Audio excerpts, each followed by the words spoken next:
Ayatollah খামেনির মৃত্যুর পর Iran দেখিয়ে দিল তারা চুপ করে বসে থাকার দেশ না। একসাথে 20-এর অধিক দেশের সামরিক ঘাঁটিতে মিসাইল আর ড্রোন হামলা করেছে ইরানের ইসলামী বিপ্লবী গার্ড। যেসব জায়গার নাম বেশি শোনা যাচ্ছে তার মধ্যে আছে সংযুক্ত আরব আমিরাত, কাতার, কুয়েত, বাহরাইন এবং ইসরায়েল। বলা হচ্ছে এসব জায়গায় মার্কিন বা মিত্র দেশের সামরিক উপস্থিতি রয়েছে।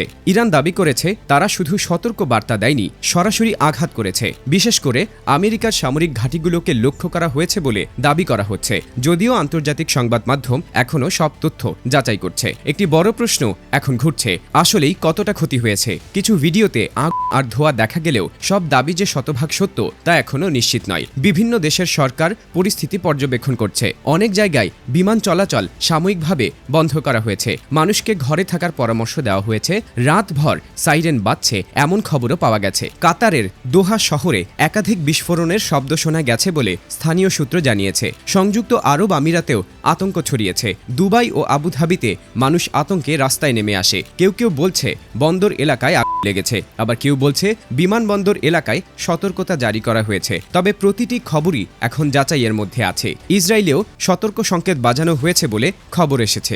সম্ভাব্য হামলার আশঙ্কায় মানুষকে নিরাপদ জায়গায় যাওয়ার নির্দেশ দেওয়া হয়েছে। আমেরিকার পক্ষ থেকেও নিরাপত্তা বাড়ানো হয়েছে। বিভিন্ন ঘাঁটিতে অতিরিক্ত সতর্কতা জারি করা হয়েছে। এখন পুরো অঞ্চল এক ধরনের অপেক্ষার মধ্যে। পরের পদক্ষেপ কি হবে? আইআরজিসি এক বিবৃতিতে জানিয়েছে তারা শুধু একটি দেশ নয়, বরং অঞ্চলে থাকা শত্রু শক্তির ঘাঁটিগুলোকে টার্গেট করেছে। তাদের ভাষায় এটি ছিল পর্যায়ক্রমে কঠোর জবাবের শুরু। বিশেষজ্ঞরা বলছেন যদি পরিস্থিতি নিয়ন্ত্রণের বাইরে চলে যায় তাহলে এটি বড় সংঘাতে রূপ নিতে পারে। মধ্যপ্রাচ্য এমনিতেই দীর্ঘদিন ধরে উত্তেজনাপূর্ণ এলাকা, তার উপর যদি সরাসরি একাধিক দেশের ঘাঁটিতে হামলা হয় তাহলে আন্তর্জাতিক শক্তিগুলো চুপ করে থাকবে কি, সেটাই এখন বড় প্রশ্ন। জাতিসংঘ সহ বিভিন্ন আন্তর্জাতিক সংস্থা পরিস্থিতির দিকে নজর রাখছে। কূটনৈতিক যোগাযোগও শুরু হয়েছে বলে জানা যাচ্ছে।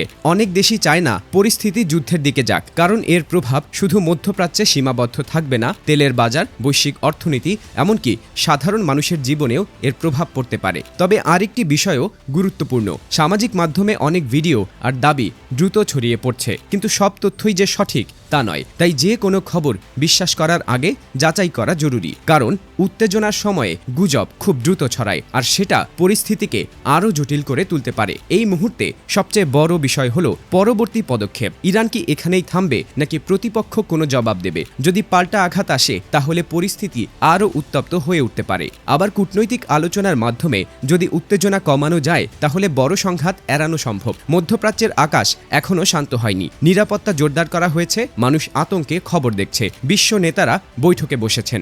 সবার মনে একটাই প্রশ্ন, এই যুদ্ধ কি আরও ছড়াবে নাকি এখানেই থামবে?